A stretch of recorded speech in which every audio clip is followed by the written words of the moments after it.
chronique courte. Ouais, ça sera ton défi pour l'année, Camille. En fin d'année, tu nous fais une chronique courte. Ouais. Genre, bonjour. Au revoir.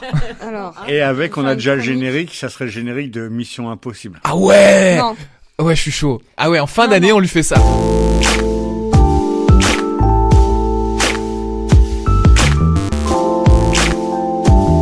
Salut tout le monde, bienvenue dans cet épisode 195 de Pause Vélo. Et oui déjà, et on est bien accompagné aujourd'hui puisqu'on a des invités incroyables. On a le groupe Samba de la Muerte, c'est comme ça que ça se prononce les gars ? Tout à fait, même encore mieux que d'habitude. Alors Samba de la Muerte qui a prévu une tournée, ça s'étale du 27 mars au 5 avril, vous me corrigez si je dis pas de bêtises. C'est ça. Voilà, Donc avec il n'y a pas de blessés, c'est ça. voilà, pas de blessure encore sur votre tournée. Non. Au moment où on enregistre l'émission, vous êtes à mi-parcours. Il faut préciser qu'ils sont à vélo. Ils sont à vélo. Oui, Bah oui, c'est pour tournée ça qu'on à les a vélo. invités, c'est une tournée Quand à même. vélo. Merci Camille. Alors Camille qui est avec nous. Salut Camille, comment ça va ? Salut, ça va très bien. Ça va très bien Pas eu d'emmerde, rien, tout va bien. Tout va bien Ouais, Le j'ai rien à le raconter de- triporteur est ok, Ouais, pas ça d'incident. va, ça va. Formidable. Autour de la table, c'est une table féminine dans les chroniqueuses et chroniqueurs. Puisqu'on a Manu. Mais oui, bonjour Simon, bonjour Camille, bonjour tout le monde. Tu vas bien ? Ça va, ça va. Pas de mésaventures à vélo, à pied ? Non, La vie est belle ? ouais, grave. En Sous plus, le- il fait beau. En plus, il fait beau. Voilà. Formidable. Et au bouton, comme dit le chef, c'est Xavier. Ça va Xavier ? Je suis malade. Ouais, Oui, bah, il est ça, pas non. content. ça s'entend pas, non, t'inquiète ça va pas. pas s'entendre. Il râle encore plus que Ouais. d'habitude, merde. Je vous laisse. Un vrai À mec. plus tard. Bonne émission. Allez, à plus, salut Xavier, non je déconne. Avant de passer à l'interview du groupe Samba de la Muerte, on va avoir une chronique de Camille sur que faire de ces batteries usagées. Lorsqu'on acquiert un VAE ou un cargo à assistance électrique, on est confronté à un moment donné à un problème technique au bout d'un certain temps, le vieillissement de la batterie. La durée de vie d'une batterie varie entre 5 et 7 ans et qu'elle dépasse très difficilement les 10 ans. Et c'est mon cas avec mon triporteur à assistance électrique que je possède désormais depuis 9 ans. J'essaye, je tire, mais je parcours quand même 20 à 40 km par jour, chaque jour de l'année avec lui. Et donc ma batterie arrive vraiment en fin de vie. Auparavant, je pouvais tenir 60 km d'autonomie et désormais, je peux parcourir maximum 6 km. Et ça, c'est quand il fait chaud. Parce que l'hiver, avec le froid, ça qui réduit les capacités des batteries, c'est encore pire. Comme c'est le cas pour nos téléphones, en fait. Je dois donc trouver une solution de remplacement. Mais l'idée de générer un déchet composé de matières polluantes me plaît pas vraiment. Et puis, j'ai été voir le prix. Le prix d'une batterie neuve, en tout cas pour mon triporteur, j'ai failli faire un malaise. Allez-y, donnez-moi un prix, tiens.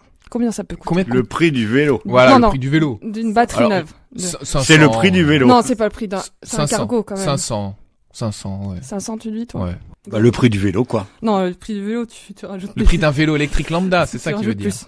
Ah oui, un vélo lambda. Non, alors, son prix, c'est 780 €. Le prix d'un vélo, voilà, grosso modo. Bah non, un vélo électrique, carrément. vélo électrique, plutôt, ouais. Vous me direz, ça va, c'est que c'est plein d'essence en ce moment.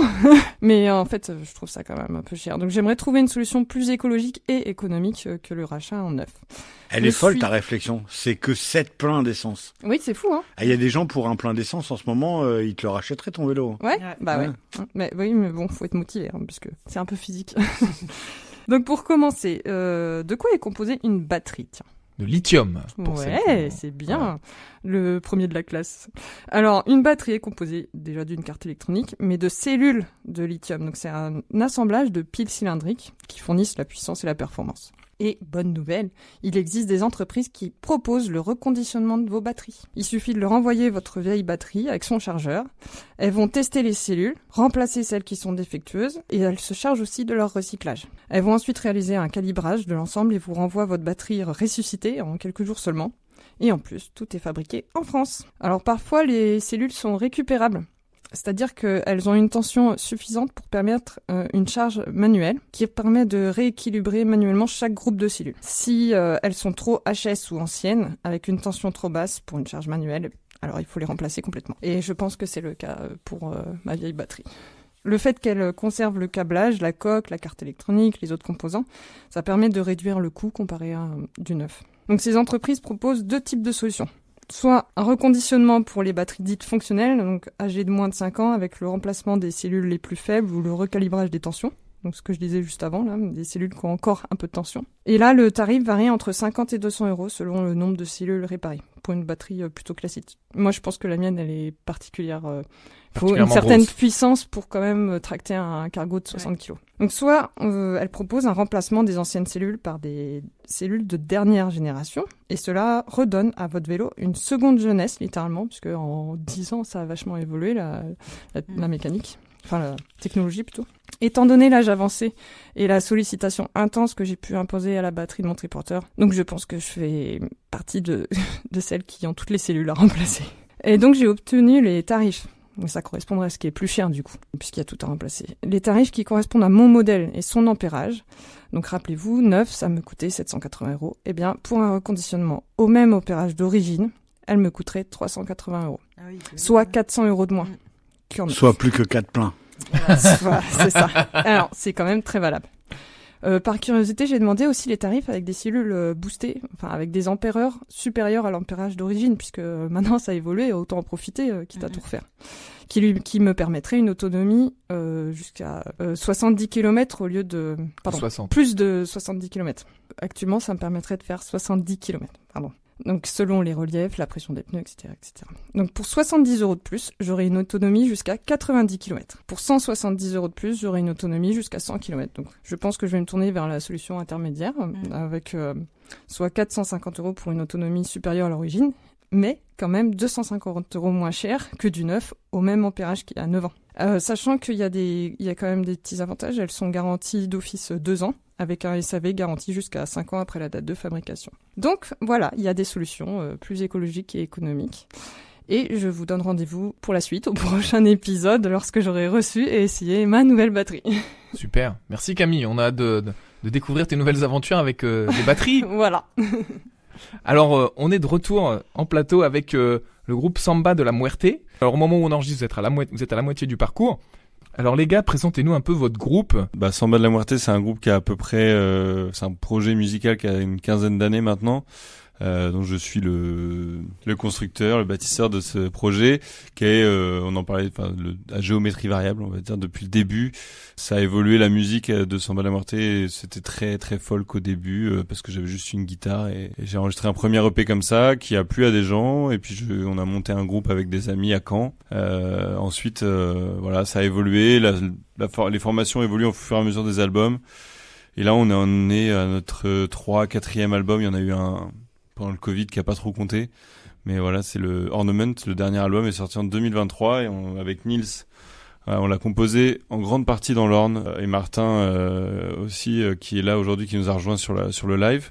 Et on avait un bassiste en plus, donc on a fait une tournée de 2 ans entre 2023 et 2025 et qu'on avait envie de clôturer avec quelque chose d'un peu plus brut et un retour à l'essentiel et aussi de lier notre pratique artistique aux enjeux d'aujourd'hui, sociétaux, environnementaux, et puis voilà les choses dans lesquelles on s'engage à notre manière, en tout cas peut-être pour se rapprocher de la nature, l'écouter un peu plus et les gens aussi.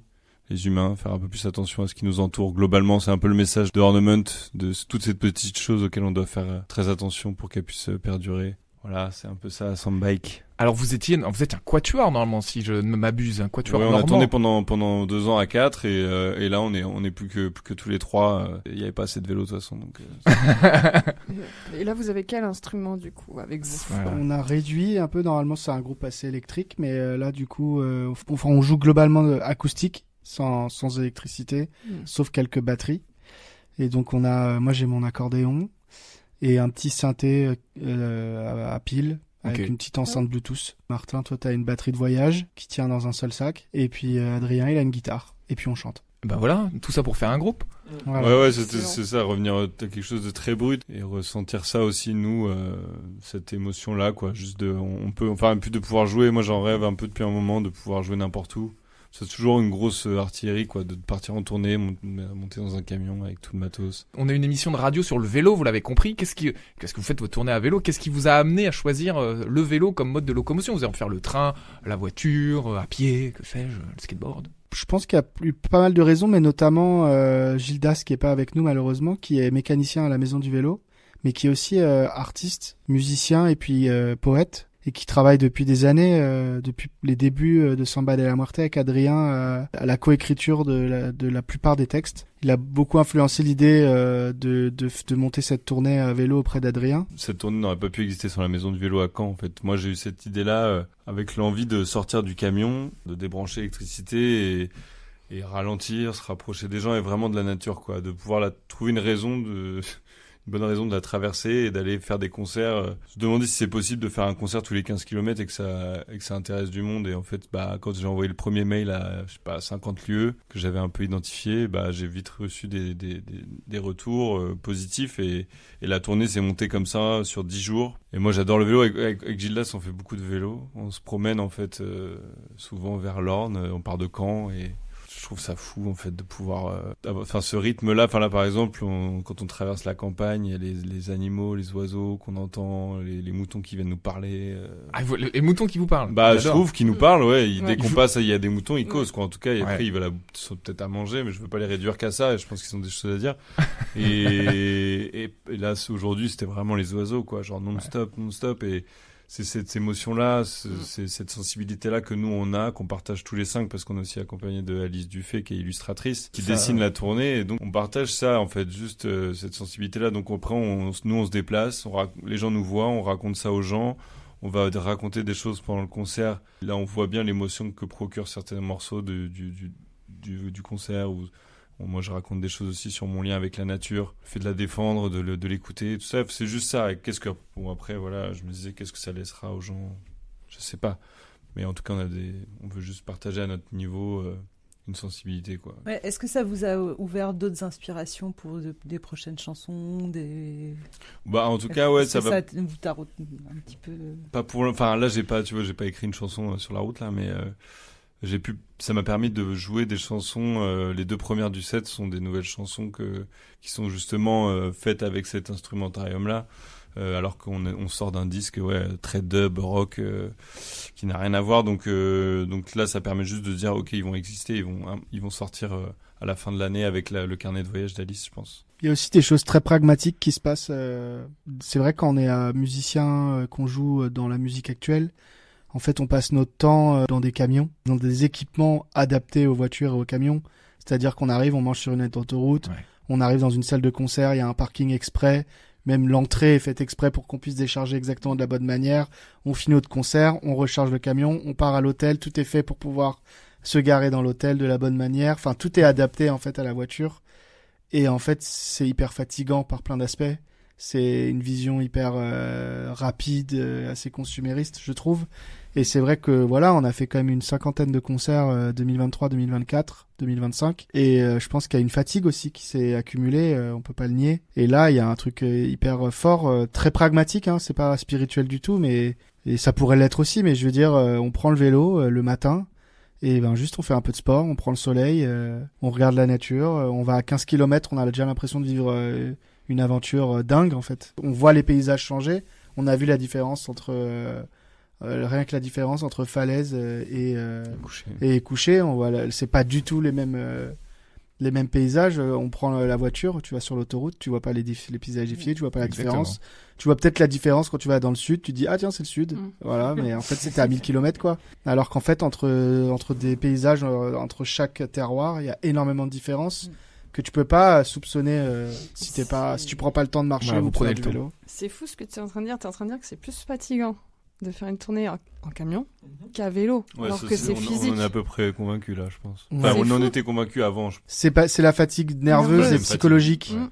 C'est-à-dire que quand on est dans le camion, voilà, tout le monde regarde son téléphone, tu regardes le paysage, et puis il y a un truc où c'est des mauvaises habitudes qui se mettent en place. Tu bouges pas ton corps, t'es assis. Une sorte de torpeur en fait. Ouais, c'est ça. Ouais. Et la torpeur peut être fatigante. Complètement. Voilà. Ce serait peut-être un prochain album, ça. La torpeur est fatigante. Non, je crois qu'il faut un truc sur les moutons d'abord. Faire chanter les moutons. Non, mais dans le dernier disque, il y a beaucoup on entend la nature dans les 2 derniers disques de Samba, mais voire dans le premier, mais il avait été enregistré dans la Manche. C'est quelque chose qui me suit en tout cas depuis un moment. Donc c'est comment boucler la boucle Ouais, la nature est un peu votre mélodie, si. Ouais, si ouais, j'ai bah, bien il y a un morceau qui s'appelle Un Ornament retour sur à le dernier l'essentiel. album, c'est les oiseaux qui répondent à l'orgue de Niels. En fait, tout ce disque a été fait là-dedans et je pense que tout d'un coup, j'étais, ah ouais, mais en fait, on peut faire comment on peut aller encore plus loin? Comment nous, notre pratique artistique, elle peut évoluer aussi après 15 ans de tournée, 15 ans de musique, c'est génial, on a vécu des trucs incroyables, on va pas renier tout ça, mais enfin, comment là, à 36 piges, tu fais un truc nouveau, tu vois les gens différemment, tu leur parles, Là, c'est parler avec une mamie qui dit, ah, j'ai vu ça dans le publicateur, c'est vous les musiciens? Tu fais bien l'accent du cru. Voilà, mais moi, je kiffe, quoi. C'est trop bien, on mange du fromage, on s'arrête, on regarde. Et du coup, pour revenir à cette question de l'inspiration, il y a une inspiration artistique forcément, mais ça, c'est des choses qui sont indirectes. Mais directement, il y a l'inspiration professionnelle, je dirais, pragmatique, quoi, ok, c'est ça qui se passe quand on tourne dans ces conditions-là, avec nos corps, avec les paysages, ce qu'on reçoit, quoi. Manu, tu vas nous parler du décalage du code de la route entre les vélos et les autos. J'ai lu un article de Steve Lorto de l'Université d'Ottawa, qui est au... Québec, au Canada. Non, pas Voilà, au Québec, bravo. en Ontario. Oui, On va y arriver. exactement. Qui m'a interpellée dans la mesure où il est intitulé « Les cyclistes ont peut-être raison de brûler les arrêts et les feux rouges ». Quoi, il les brûle vraiment, Non, on peut le faire. Non, Non, quoi, ça y est? pas Non. brûler premier Ah bon. degré. Hein. Ah, je croyais qu'on m'avait J'ai cru enfin aussi. donné le droit de faire des trucs, quoi. On peut brûler les voitures aussi? Ils sont bizarres à Ottawa. Le combat entre automobilistes et cyclistes est rouvert grâce à ce titre aguicheur. Donc c'est la source de frustration de nos amis à moteur. Pourquoi un cycliste s'accorde le droit de traverser à une intersection sans s'immobiliser complètement et pas eux? Pourquoi ce manque de discipline qui leur fait encourir un risque majeur n'est-il pas sanctionné d'une amende aussi lourde que la leur pour conduite dangereuse? Cela pose une question plus générale. Faut-il exiger aux cyclistes le respect des mêmes règles de conduite que les automobilistes ou reconnaître une réalité et une pratique différente en ville, évidemment? C'est que de la jalousie. Ouais. Donc au Québec, vu qu'on est à Alors non, Ottawa. en Ontario. Non, mais là, au Québec... je t'ai eu. Tu bascules de l'autre côté de la frontière. Voilà. Donc au Québec, les mêmes règles s'imposent à tous les usagers, que ce soit automobilistes que vélocipédistes. Bah, c'est pratique tout ça, là. Voilà. Et par exemple, il faut un arrêt complet au feu rouge.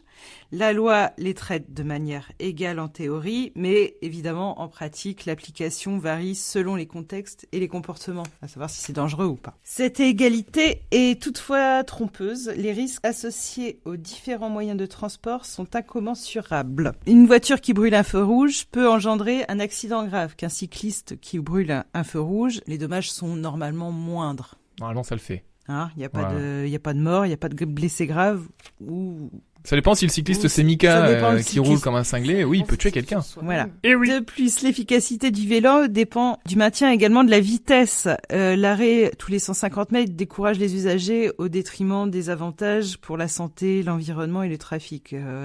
S'arrêter tout le temps, c'est un peu pénible. Il y en a qui mettent le vélo de côté. Traiter de manière égale privilégie donc implicitement l'automobile. Mais Parce qu'il y a un mais. parce qu'il y a un mais. Il y a un arrêt Idaho, comme l'État, qui prend en compte cette remarque.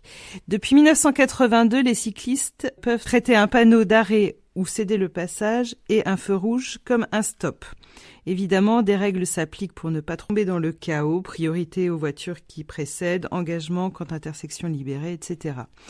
Il y a 3 avantages à cela. Donc c'est d'une part reconnaître la dynamique du vélo face à l'auto, d'autre part décharger les tribunaux et les policiers de contravention, et enfin la conservation de l'élan du vélo. Quelle est la solution la plus appropriée? Pour l'arrêt Idaho, il n'y a aucune augmentation des collisions routières, voire même une modeste diminution de ceux-ci. Les automobilistes sont plus attentifs. L'arrêt Idaho viendrait par conséquent encadrer une pratique déjà exercée sans compromettre la sécurité publique. Les voitures, elles, par contre, représentent le principal danger et les cyclistes en sont les premiers vulnérables. Dû à la croissance des camions, des voitures de sport, Idaho légitimise et sécurise l'emploi du vélo comme moyen de transport à part entière. Ceci est ma conclusion. Faut peut-être préciser que chez nous, il y a des choses qui ont été mises en place avec les panneaux qui permettent au vélo de tourner à droite à un feu rouge. Ouais, Les petits avec panneaux le triangulaires. C'est ça. Voilà. Ouais. Alors c'est pas partout, mais il y a de plus en plus de sens interdits qui sont autorisés pour les vélos pour essayer de pas perdre la dynamique du mouvement, quoi. Ouais. Et Maintenant, il faut l'arrêt- juste que les automobilistes soient conscients de ce nouvel affichage et qu'ils arrêtent de faire les rageux, oui. quoi. Ouais. Ah oui, souvent c'est ça. Moi Et je vous fais l'arrêt- klaxonner. L'arrêt Ouais. IDAO s'applique en France et en Belgique également. On est protégé. Ouais. Peut-être pas des voitures, mais on est protégé quand même. Bah oui, la loi nous protège, par on la n'est pas des loi. voitures. Donc et du chaos. Merci Manu, on en De ressort rien. un peu moins bête. Hein. Alors on est toujours avec le groupe Samba de la Muerte. Là vous êtes à mi-parcours. Là aujourd'hui, quand on enregistre l'émission à peu près. Il nous reste 7 jours, on a fait que 4 étapes. Allez. Bon, il s'est passé vrai. des choses pendant ce bon tiers du voyage. Est-ce que vous avez des petites anecdotes, des petites choses sympas, marrantes, croustillantes à nous raconter? Bah aujourd'hui on a vu un veau avec sa mère dans un Très beau, champ. j'ai une vidéo. Très beau. Très touchant. Est-ce que vous, quand c'est comme ça, vous vous arrêtez puis vous dites, allez, on leur fait un petit concerto Non, Moi, je me suis arrêté, j'ai parlé un peu avec eux, je les ai filmés, puis après je leur ai dit à plus, quoi. J'ai du mal à pas m'arrêter quand il y a des vaches, ouais. Moi, je fais la course avec les vaches. C'est Ah un ouais truc génial. Quand elles te voient passer, je sais pas, elles sont atterries, je sais pas si c'est le gilet jaune ou quoi, mais elles se mettent toutes à courir avec moi. Et ça Ouais, fait ouais. trembler le sol. Trop bien. Tu vois, les sabots et tout. Et là, j'ai un grand moment d'émotion pour moi, à chaque fois. Trop bien. J'adore. Et pendant les concerts, est-ce que vous avez eu des retours un peu super sympas, des gens qui sont venus vous voir à la fin pour dire ah, ce que vous faites, c'est un truc de fou? Ouais, ça résonne beaucoup. Hein. On reçoit beaucoup de retours très positifs. Comparé, on va dire, à une tournée un peu plus classique. Ça éveille beaucoup la curiosité, cette tournée à vélo. Je pense qu'il y a beaucoup de personnes qui ça branche. Les passionnés de vélo, par exemple. Puis pour le concert, ça se passe très bien. Il y a aussi le fait qu'on fasse des concerts complètement acoustiques. Alors pas ce soir, parce qu'on nous a demandé de jouer dehors. Du coup, on a demandé, pour pas que Adrien se casse la voix, un petit micro pour la voix et pour la guitare. On a branché 2-3 trucs. Mais d'habitude, on joue complètement acoustique. Et c'est vrai que ça, je pense que ça amène une intimité, une proximité. Et du coup, on a des petites larmichettes par-ci par-là, des sourires. Les gens tapent dans les mains. Enfin, ouais, on a beaucoup de retours. Hein. Franchement, je sens On a que... construit le set de manière à ce qu'il se passe quand même pas mal de choses. Enfin, il y a des moments d'émotion, des moments de danse, enfin des moments où le public participe. On lit des textes aussi sur l'orne. C'est un spectacle quand même. Il y a quelqu'un qui nous a dit qu'elle avait filmé pour être sûr que c'était réel. Excellent. Donc ça, Ouais, c'était le c'est premier ça. retour du premier jour. Canon. C'était Isabelle. C'était Anne. Anne. Ouais. Si elle nous écoute. Premier concert, on s'est dit bon, le set il est pas mal, alors ça va. Il n'y a pas que la musique, j'ai compris qu'il y avait une illustratrice aussi qui vous suivait. Je sais que l'endroit où tu as commencé à travailler, Ah, le tapis vert. Ah, le Le tapis tapis vert. je sais que c'est un endroit qui donne beaucoup pour les artistes en général. Ouais. En tout cas, vous n'avez pas pensé à une sorte de road trip avec d'autres corps, c'est-à-dire joindre la musique à des danseurs, à du théâtre, à des artistes qui pourraient faire une Bah, troupe écoute, c'est de exactement salon. ce qu'on fait puisque elle dessine, c'est une illustratrice qui dessine toute la vous tournée, jouez. qui fait une BD, qui va faire une BD carnet Ok. de voyage. Mais du coup, avoir une troupe de saltimbanques qui pourrait s'arrêter, où les gens pourraient ça va faire péjoratif, vous voir comme un cirque, mais qui Ouais, mais pourrait c'est assister à différentes Le petit cirque, représentations. Ça serait génial, hein. Ça deviendrait un sans trouver gros d'autres pédaleurs. projet, mais il y a des organismes qui font ça, je crois d'ailleurs. Oui, Enfin, ça j'avais existe. essayé de rentrer en Mm. contact avec eux, je les ai pas eus, et en fait, il y avait un truc qui aurait pu être organisé avec eux aussi, mais moi, ce que j'aimerais bien, c'est que un de nos départements de France voit ça, ou une région se disant, est-ce que vous voulez faire ça chez nous? Ça serait trop bien que ça crée peut-être, enfin, ça pourrait donner une suite à ça, et on s'arrête pas là, et qu'on le refasse. Après, je sais pas, si on change de région, ça peut être une deuxième redécouverte, mais Non, mais c'est vrai que je chambrais Nils tout à l'heure en disant bah tu fais pas nuit et culotté, mais c'est un peu ça. Vous êtes un peu sur un road trip, si j'ai bien compris, entre copains et puis qu'essayer d'aller rencontrer des gens. En fait, c'est ça aussi votre. C'est aussi une façon de montrer aux gens que la musique telle qu'on la consomme aujourd'hui, qu'on va en festival, c'est gigantesque. Et de revenir à quelque chose de juste beaucoup plus épuré, simple, et de se rendre compte que bah des fois en fait un concert c'est juste une guitare, enfin rien qui est branché, et si on veut l'entendre, bah faut l'écouter. Enfin c'est des moments où on s'arrête et on peut pas être 100 personnes à regarder un groupe. Ne serait-ce que une cinquantaine de personnes dans un bar, c'est tout de suite c'est plus la même chose, et ça change complètement le regard sur la musique en fait, je trouve. Et puis c'est la proximité aussi avec le public. Complètement. Que t'as pas en festival ou en concert. Bah ouais, là on connecte directement. Ouais, puis si on parle un peu écologie, ce qui pollue le plus, on a tous fait nos petites formations pour essayer d'être des musiciens et musiciennes qui soient entre guillemets qui a un moins gros impact. Ce qui pollue le plus de très très loin dans tous les événements, c'est les gens qui se déplacent pour venir voir l'événement. Exactement. Ouais, c'est ça. C'est ce qui prend d'ailleurs le plus de place dans un festival, c'est le parking de voitures, Voilà. c'est pas le festival. Et en fait, il y a pas mal de discussions qui parlent que c'est aux artistes d'aller essayer d'aller à la rencontre des publics. C'est un peu ce qu'on fait là en fait. On se déplace en vélo pour voir une cinquantaine, entre 50 et 100 personnes nous écouter jouer chaque soir pendant 10 jours. En soi, l'impact, et surtout en vélo, l'impact environnemental, il est hyper minime comparé à un événement au Zénith ou même dans une salle de 500 personnes. Et alors, c'est le bar qui vous rémunère ou vous jouez au chapeau? Ouais, ça dépend des lieux. Il y en a qui, enfin, chaque lieu quand même en fait, l'idée c'était vous mettez ce que vous pouvez. Parce que ce projet aussi a lieu parce qu'il y a une subvention de la DRAC qui s'appelle sur un projet qui s'appelle Itinérance, donc qui est vraiment en lien avec l'itinérance, quoi. Donc ça nous a permis de monter le projet, de payer la maison du vélo à un modique somme pour tout ce qu'ils nous donnent, mais dans un cadre de partenariat où on va aller aussi jouer chez eux, mais Alice Dufay aussi qui nous accompagne, nous de nous faire des cachets parce que c'est notre métier quand même. Donc on aurait eu du mal à venir faire 10 jours à partir et prendre 50 € tous les soirs, quoi. Donc cette subvention est quand même ultra importante. Je suis content que ils soient sensibles à ces questions. Et puis après les lieux, du coup ça leur permettait aussi de pas avoir de pression, de dire quand on me disait nous on pourra mettre 100 balles ou 200 balles, on disait ouais c'est bien. Comme ça nous aussi ça nous permet d'aller dans ce genre de lieu. Ouais, bien sûr. Et après au printemps de la chanson, c'est un festival, donc ils ont un peu plus d'argent.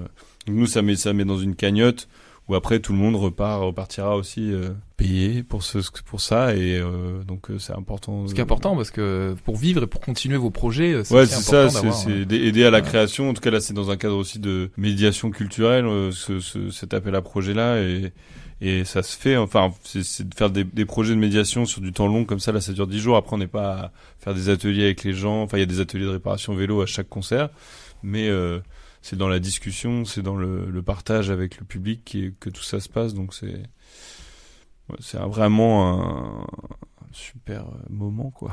Ben merci beaucoup les gars d'avoir été avec nous pendant cette émission. On est super content de vous avoir. Enfin, je vois les têtes ravies de toute l'équipe avec le sourire. Vous avez donné du baume au cœur dans cette émission. On se quitte avec le live de Samba de la Muerte avec un morceau qui s'intitule Vertige de Camille. C'est une reprise. Et alors les copains, on n'oublie pas, pour sauver l'humanité, faites du vélo! Cloué au sol, l'oiseau se cogne dessus. De la colonie de cigognes partait sans lui, car quoi qu'on dise,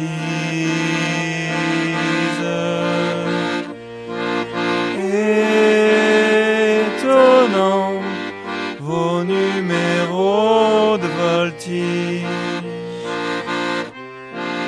À l'air libre,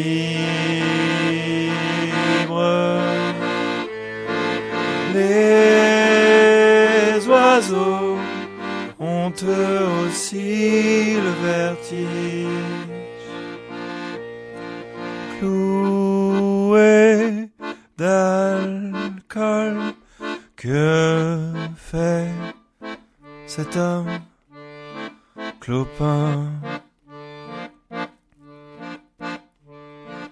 Clopin des brunes, plein d'amertume, c'est-il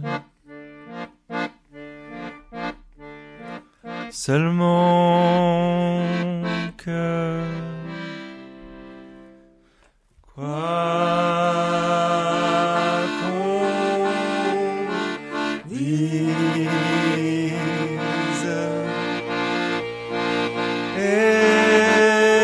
étonnant